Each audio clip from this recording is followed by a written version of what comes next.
కొన్ని రోజులుగా వచ్చేసి రాహుల్ గాంధీ గారు ఓట్ చోరీ అనేది ఒక నినాదాన్ని తీసుకొని వచ్చారు. అసలేంటి నిజంగా ఓట్ చోరీ జరిగిందా? అది కూడా ఇదే బీహార్ ఎలక్షన్ టైంలో తీసుకురావడానికి గల కారణం ఏంటి? ఓట్ చోరీ జరిగింది అని అంటే ఓట్ చోరీతోటే సెంట్రల్‌లో వచ్చేసి బీజేపీ వచ్చిందా? లేదంటే ఇక్కడ స్టేట్‌లో తెలంగాణ స్టేట్‌లో మీ కాంగ్రెస్ ఉంది. అంటే ఇక్కడ ఓట్ చోరీ జరిగి ఉంటే ఇక్కడ కూడా మీ సెంట్రల్‌లో వచ్చిన బీజేపీ పార్టీ వచ్చేది కదా! కానీ ఓట్ చోరీ నినాదాన్ని తీసుకురావడానికి గల కారణం ఏంటి అసలు? చూడండి, ఓట్ చోరీ అనేదానికి మొన్న బీహార్లో 60 లక్షల మంది ఓటర్లను తీసేస్తే దాని మీద సుప్రీంకోర్టు సీరియస్ అయ్యి కేంద్ర ప్రభుత్వానికి వార్నింగ్ ఇచ్చింది. ఇది వాస్తవమా కాదా మీరు చెప్పండి. ఇది వాస్తవం కదా. 60 లక్షల మందిని ఓటర్లను తొలగిస్తే దాన్ని ఓట్ చోరీ అంటారా ఏమంటారు? ఓట్ చోరీ అంటారు కదా. సో దీన్ని ఖచ్చితంగా అది ఓట్ చోరీ జరిగింది. యూపీ ప్రాంతాల్లో కానీ ఎంపీ ప్రాంతాల్లో కానీ వాళ్ళ ప్రభావం ఉన్న ఎక్కడైతే బీజేపీ వాళ్ళ ప్రభావం ఉన్న రాష్ట్రాలకు తప్పకుండా అక్కడ ఓట్ చోరీ జరిగిన మాట వాస్తవం. దీన్ని ఎవరు ఖండించలేరు. రాహుల్ గాంధీ గారు మొదటి నుంచి చెప్తున్నారు, 10 ఏళ్లుగా ఇదే మొత్తుకుంటున్నారు. ఓట్ చోరీ అనేది జరుగుతుంది భారతదేశంలో. నిజంగా ఒక బ్యాలెట్ పేపర్ ద్వారా వస్తే బీజేపీ ఎప్పుడు కూడా అధికారంలోకి రాదు. అది వారికే తెలుసు. ఓట్ చోరీ జరిగిందని మొన్న సుప్రీంకోర్టే నేరుగా కేంద్ర ప్రభుత్వానికి వార్నింగ్ ఇచ్చిన వైనం. దీన్ని మనం ఖచ్చితంగా నమ్మి తీరాల్సిందే. ఎందుకంటే ఇదే పరిస్థితి మొన్న గతంలో బీఆర్ఎస్ ప్రభుత్వంలో కూడా జరిగింది. అప్పట్లో సరైన నాయకుడు లేడు. ఇప్పుడు ఆ తర్వాత రేవంత్ రెడ్డి గారు, తర్వాత ఈ ఓట్ చోరీ మీద గతంలో మర్రి రెడ్డి గారు కూడా ఆయన పోరాటం జరిపి ఇక్కడ నుంచి ఎలక్షన్ కమిషనర్ని ఇక్కడ నుంచి ట్రాన్స్ఫర్ చేయించడం జరిగింది. తప్పకుండా ఓట్ చోరీ ఉంది. ప్లస్ ఇంకో విషయం ఏంటంటే ఎలక్షన్ కమిషన్ ఏదైతే ఉందో అందులో మెంబర్లు కూడా తప్పు చేశారని సుప్రీంకోర్టే వాదిస్తుంది. ఎందుకంటే అందులో ఉన్న వాళ్ళు కూడా తప్పులు చేస్తే ఇంకా సామాన్య ప్రజలు ఎవరికి నమ్మాలి? ఎలక్షన్ కమిషన్నే తప్పు చేస్తే సామాన్య ప్రజలు ఎవరి దగ్గర పోవాలి న్యాయం కోసం? మీరు చెప్పండి. ఇప్పుడు ఇంతకన్నా వాస్తవం అనేది వేరేది ఏం లేదు. ఓట్ చోరీ తప్పకుండా జరిగింది. బీజేపీకి ప్రభావం ఉన్న అన్ని రాష్ట్రాల్లో బీజేపీ తప్పకుండా ఓట్ చోరీ చేసింది.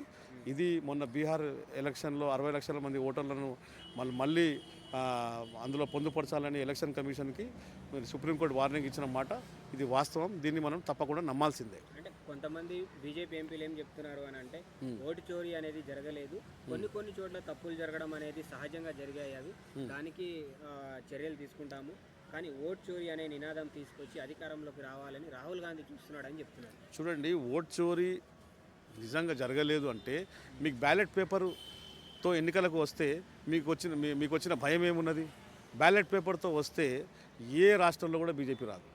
నిజంగా బ్యాలెట్ పేపర్తో వస్తే ఏ రాష్ట్రం కూడా బీజేపీ రాదు. కేవలం హిందూయిజం మీద మాట్లాడి హిందూవాదాన్ని రెచ్చగొట్టి వచ్చి అధికారంలోకి వచ్చింది తప్ప వారికి దేశ అభివృద్ధి ఏ కోశాన లేదు.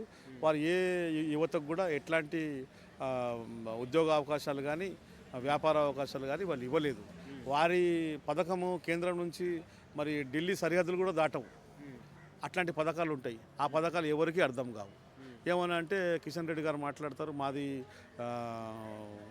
హైందవ సామ్రాజ్యం, మేము హిందూయిజము అని మాట్లాడుతున్నారు.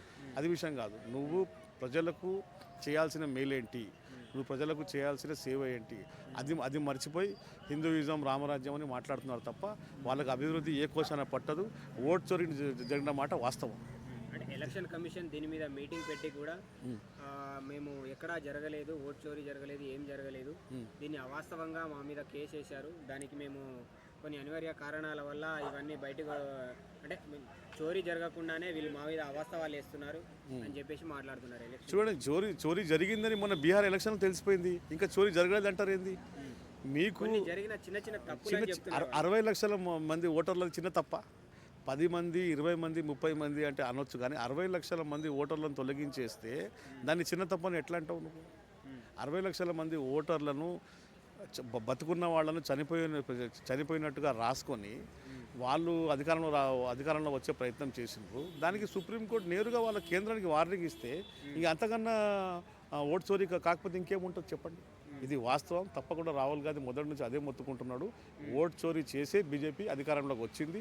ఇప్పుడు కూడా అధికారంలో ఆ ఓట్ చోరీ ద్వారానే నడిచింది. నిజంగా బ్యాలెట్ పేపర్ ద్వారా వస్తే అది బీజేపీ పార్టీ ఏ రాష్ట్రంలో కూడా రాదు.